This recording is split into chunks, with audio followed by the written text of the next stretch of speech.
Hey Francine, how's Tessa doing today? You did go and visit her, right? Hey, Frank, it's good to hear from you. Tessa was doing totally fine when I was there with her. She's much better after starting on the new medicine regimen the doctors told us about. Totally fine? What's that supposed to mean? How can she be totally fine in this situation? No, well, all I mean is that she hasn't gotten any worse. Obviously, her health isn't totally fine, but she is undergoing cancer treatment, so you can hardly expect otherwise. Yeah, I know they're trying to save her life, but chemotherapy really is awful. It's tearing me up to have to see her like this every day. The new medicine they put her on made all of her hair fall out. Wow, is she upset about it?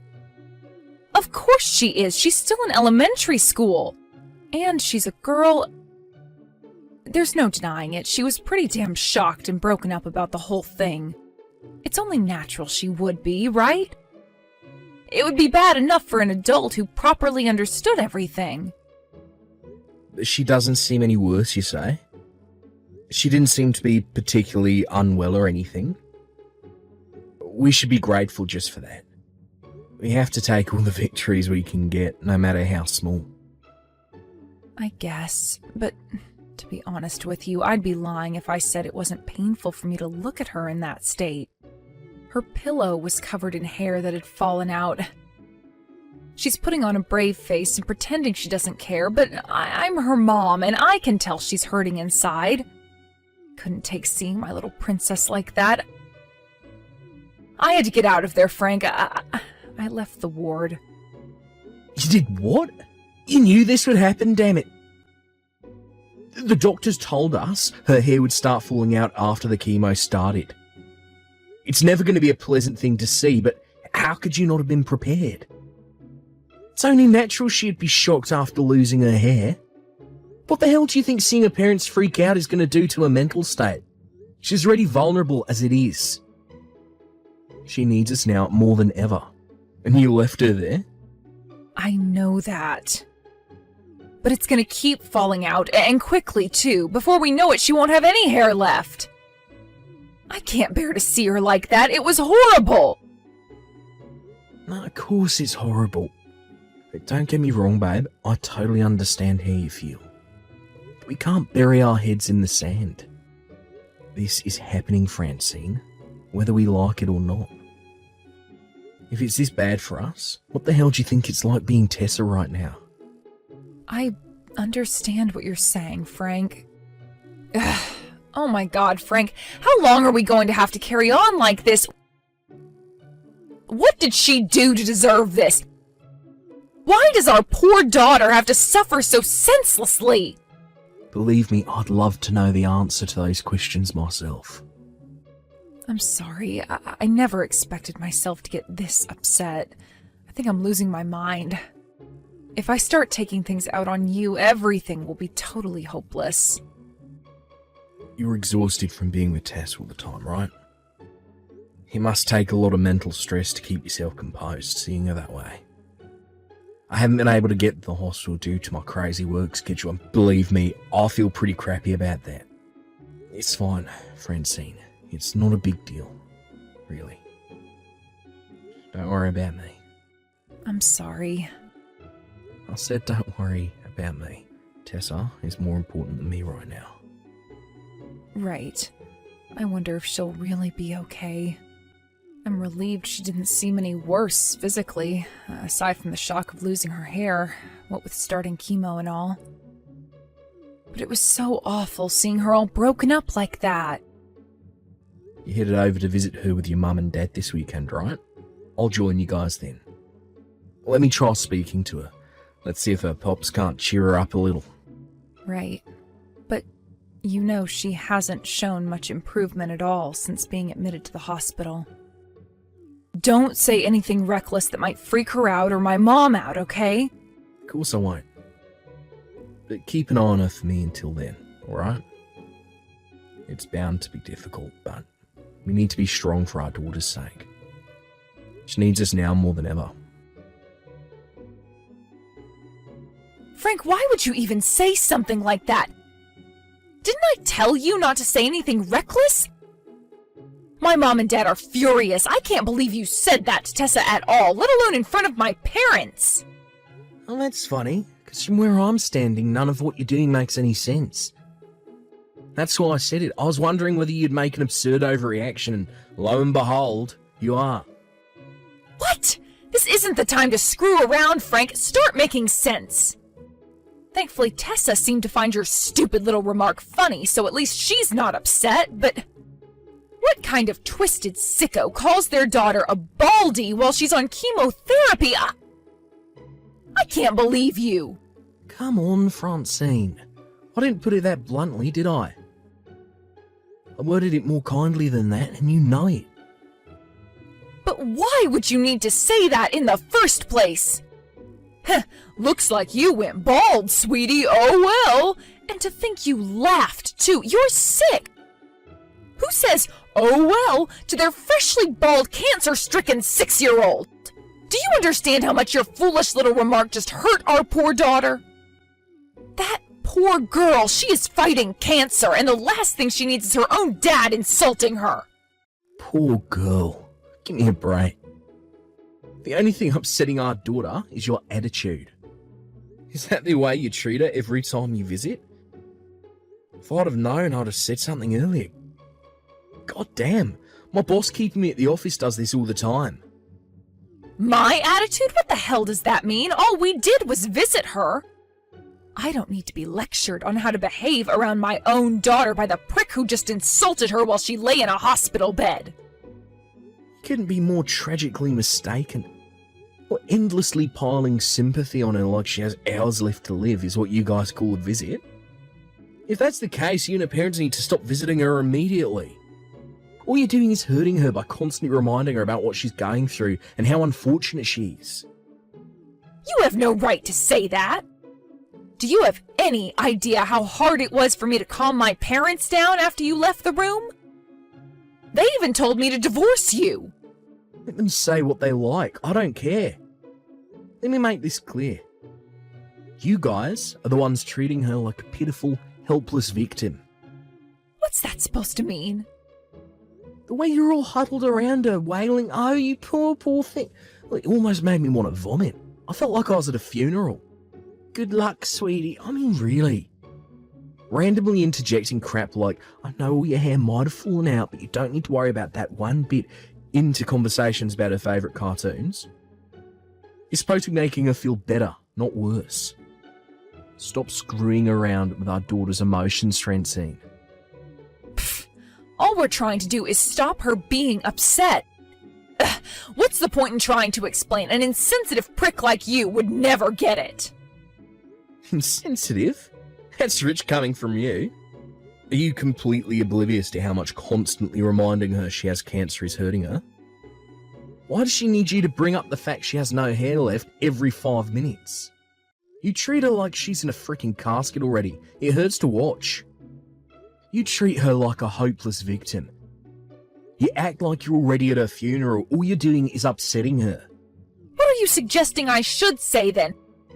You've got some nerve to come at me with this crap despite you being the one who made mean comments about her hair.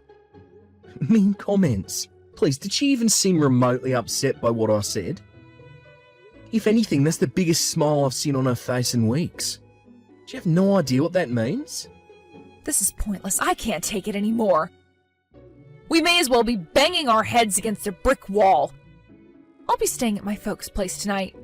I won't be coming home for a while. Do as you please. I don't want to see your face anyway. Hey, Pops. Did you and Mom have a fight? Hey, Tessa. What's up? What makes you think that? Well, Mom came to see me today, but she seemed way more down than usual. She looked really angry when I smiled at what you said yesterday. Ah, I see. I'm sorry, sweetie. Making you worry about me and your mum like this. It's fine, Pops. You don't have to apologize. But was it bad of me to smile? No, you didn't do anything wrong at all. Me and your mum just had a little difference of opinion. That's all. We were talking about you. About me? Yeah, about you. You know how much we both love you, right? Yeah, I know that. But why were you fighting then? How to put it? You see, it's like this, sweetie. Since me and your mum both love and care about you so much, there are things that we feel so strongly about that we simply can't budge on them. Huh? This is difficult. I don't understand. Right, of course. Let me ask you this, Tess. Do you like your mum? Yeah, I love her. Right? Well, I love her too. But how would you feel if your mummy, who you did love, did something bad to your pops? I'd get mad and tell her to stop, 'cause I love my pops too. I want all three of us to be friends and get along. Well, that's how things are between me and your mum right now. We still haven't made friends yet. Which is why I want you to know you're not in the wrong here. When will you make friends? Right away? It'd be nice if we could make up right away. But to tell you the truth, I don't know myself either. Hey, Pops, you know when you said I was bald and laughed? I was happy. Oh, where did that come from all of a sudden? Ever since I got sick, Mom and the others have been making me feel so sad all the time. They act like I'm gonna die. I'm not helpless and I'm not gonna die. That's right, Tessa. You're not. You must hate being treated like that when you're working so hard to get better. You're the only one who doesn't treat me like some pathetic victim, Pops. That's why I'm super happy you're my Pops. That's right, sweetie. You're no victim. I just wish everyone else understood that. Sorry to bother you, Frank. Do you have time to talk right now? What's up? Is this about yesterday? Yeah, it's about yesterday. I thought maybe we could try talking things over again. Look, about that, I said too much myself. I was wrong. I'm sorry. No, you don't have anything to apologize for, honey. We were the ones in the wrong after all, right? What? Are you feeling okay? Am I hallucinating? You were furious with me yesterday. This evening, I got a call from Tessa. She told me why you got so mad. I think I more or less understand it now. From Tessa? Wait, she called you about that? Really? I see. She said us fighting was really hard on her. She pretty much ordered us to make up as soon as possible. That's not all. She burst into tears. What the hell are we playing at, Frank? You're right. Us fighting over what's best for our daughter doesn't really make any sense if us fighting makes our daughter cry now, does it? Right. That's why I'm sorry. I never stopped to think about why you were angry in the first place. I just reacted. No, it was wrong of me not to explain too. I kind of just assumed you'd get why I was mad and let the anger take care of the rest. I haven't had my head on straight lately, what with everything that's going on. I guess you could say I'm quick to anger. You're well within your rights to be mad. Cut it out, Frank. That's my line. I was so intent on things being the way I thought they should be, I never stopped to think about what Tessa herself thought about the way I was treating her, or how she felt about her current situation. I just decided what was best for her by myself based on nothing but assumptions. I realized I clearly wasn't doing her any favors the moment she burst into tears. Go easy on yourself, babe. It's not like I'm saying everything you did was wrong. It's just that Tessa's fighting this thing with every last fibre of her being. She's like a little super soldier. And the thought of her bravery being reduced to nothing or minimised by being treated like a helpless victim was tearing me up inside. Yeah, you're right. I see that now. I was closest to her, and I should have known more than anyone how hard she was fighting, but in spite of that, I didn't. How did I not notice, Frank? God, I've been such an idiot! We both had our hands full, Francine. Don't talk about yourself that way, please. It hurts me to see. Things haven't been easy lately, alright? It's only natural we might act a little crazy sometimes under all this stress. She got hospitalised out of nowhere after all. One day she was going to school like usual, but next she's in a hospital bed on an IV trip being told she had to undergo aggressive life-changing therapy. But all I could ask myself was why her? I think obsessing over that so much made it hard for me to see things straight. You know our Tessa. She told me she enjoys every single day, even now. Can you believe that? Things should be harder for her than anyone, and yet somehow she's stronger than the both of us put together. She said she was super happy about everyone visiting her together, you know. Me, you, and your parents. And that's not all of it. This one's really going to shock you. She even said she actually enjoys studying. Apparently she works on her textbooks and printouts from school every day in the hospital ward. She told me all about how when she gets out of hospital she wants to try out a bunch of new things at school. Volleyball club, piano lessons, fencing. I could barely keep up as she listed off all her new goals. She said she gets excited just thinking about it. I had no idea she had all these plans for the future. No, it's not that I didn't know. Maybe I just didn't try to find out. It's just like I said, right? I wasn't seeing things straight, and neither were you. There's no need to go beating yourself up over it. Me and you have been through a lifetime's worth of stress in the last few weeks. Seeing her after she lost all of her hair like that for the first time, it terrified me so much that I ran out of her room in a panic. Yeah, I know, babe. I know you did. She told me she wished I didn't do that. You just laughed it off like it was nothing when you saw her without her hair for the first time, right? She told me what you said. Who needs hair anyway? Hair is for chumps. She said your cheerful spirit made her so happy. She said she wished I treated her more like you did. I was totally blind to what she really needed from me. I really am a failure as a mom. That's not true, Francine. Don't say things like that. How is it not true? I know you just said we weren't seeing things straight, but even in spite of that, even in spite of all the stress, all the pain, all the heartache, and all the worry, you still managed to understand how she was feeling and what she wanted, but me? Nope. I failed her. I'm not fit to be a mother. If you're not fit to be a mother, why'd you get so mad at me? Because I was making nothing but hasty, superficial judgments. I only reacted to what you were saying instead of why you were saying it. In the end, I was only thinking about myself. I was so obsessed with the idea of being the perfect doting mother that I didn't stop to take the time to consider what our daughter was actually feeling. No, I was downright incapable of it. So why all the self-reflection and apologies now? If you're really incapable of thinking about what's best for Tessa, what's the point in beating yourself up with regret over what you did? Surely it couldn't be helped given the circumstance. Stop it, Frank. You know, don't you? You know I can't be the mother our daughter deserves. Stop trying to make me feel better. It just makes me feel more pathetic. Yeah. Doesn't feel great, does it? I'm glad you understand now. But tell me, Francine, why do you think Tessa was so beside herself with shock when her hair fell out?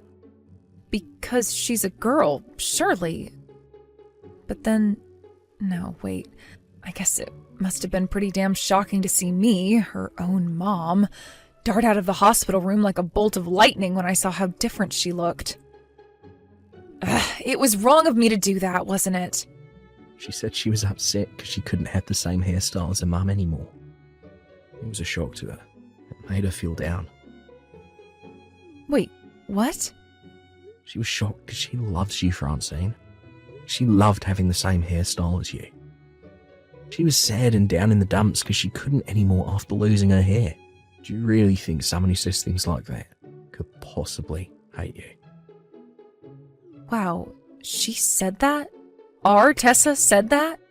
Yeah, sure she did. I just said so, right? That she said that even when she felt sick, she was happy as long as you were there by her bedside to hold her hand.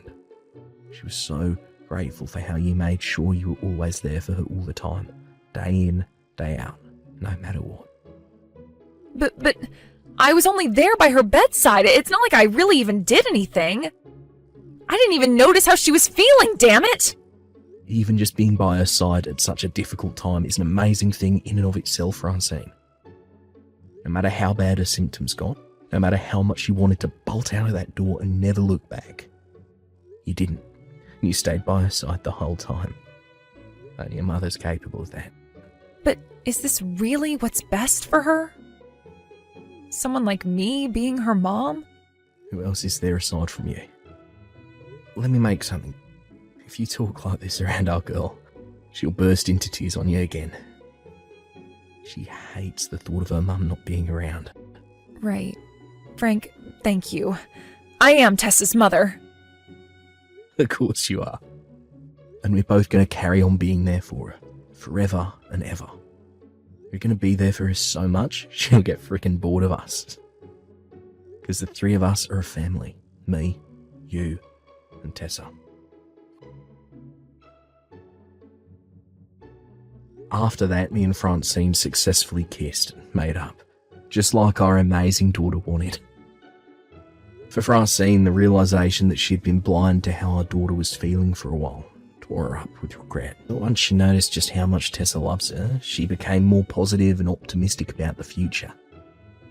If anything, now her and Tessa talk and have fun together more than ever before. They get along so well that anyone would think they were best friends, rather than mum and daughter. What's more, Francine's mum and dad came over to apologise to me after they realised what I really meant by what I said that day. Just like me and Francine, they were so stressed out by everything that was going on that they reacted emotionally, instead of stopping to think what I actually meant. Now there's nothing but good vibes between me and the in-laws. Not many people can say that, right? No. After the events of today's story, me, Francine and Tessa carried on fighting the cancer together for another 2 years. Our strengths as a family must be paying off because her symptoms are finally starting to subside.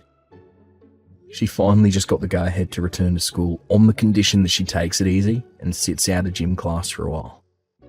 Needless to say, our house is filled with nothing but smiles these days because things are finally starting to look up. There's hope on the horizon, and I am loving it. Don't get me wrong, she's not out of the woods yet, and there's still a small chance her symptoms could return. But one thing's for sure, me and her mum are working hard to give her everything she needs, and I'm praying with everything I've got for that smile never to disappear from her face.